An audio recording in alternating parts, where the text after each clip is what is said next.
But we are starting first this morning with some Disney.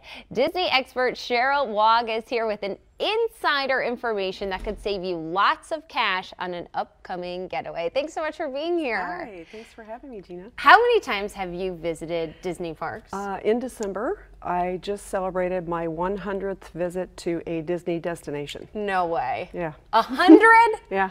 That is amazing. Does it get old for you? Never. I mean, is it changing enough? Always changing.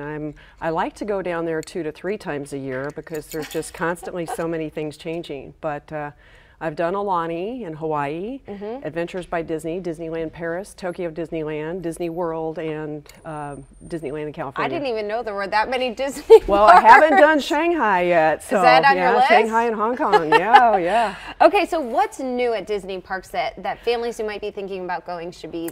The end of May, very exciting. Avatar. The Pandora just opened. Okay. So I haven't seen it yet. I'm chomping at the bit there. Can't wait to get down there. So when it comes to booking your Disney vacation, how far ahead do families need to be thinking? At least 6 months. Okay. Dining, if you want to do any of the dining, the on-site dining, which I would highly recommend. Eating in Cinderella Castle and sitting in a car at Sci-Fi Theater or 50s prime time. And, yeah, lots of fun. But you have to book those in advance. It opens at 6 months, yes. Okay, and when is the best time to travel there?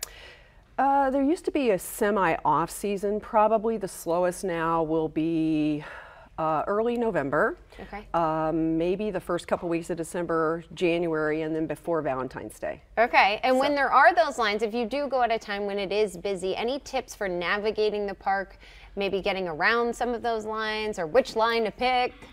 Sure, yeah. Now you actually can pre-reserve quite a bit. So you have what's called a fast pass. Okay. If you're staying on site, you get those at 60 days before you arrive. If you're off site, it's 30 days.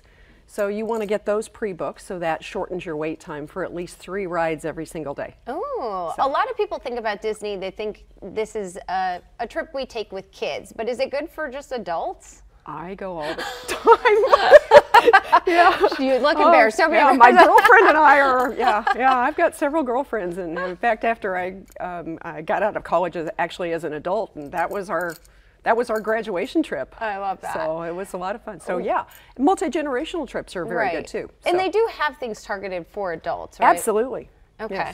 Yes. So let's talk about eating and housing options. Any tips when it comes to those? I would definitely recommend in my numerous visits down there. I've stayed a little bit of everywhere. I've literally stayed in almost every single Disney resort. So I would recommend that you do stay on site. It makes it so much easier, especially for families with younger children, but just for anybody that wants to get around. Any tips for saving money while you're there?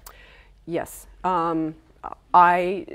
If you are planning on doing any of the table service dining where you go into one of the restaurants, look strongly at one of the Disney dining plans. They are designed to save you money, and then you can decide where you want to eat. But again, those reservations must be made ahead of time. It's not someplace you can just go up and say, well, you know, I think I want to eat there tonight, because it's very difficult to get into some of them. Such a magical experience that you've experienced 100 times. That's amazing. Cheryl, thanks so much for being here and giving us the great tips. Thank you so much for having me.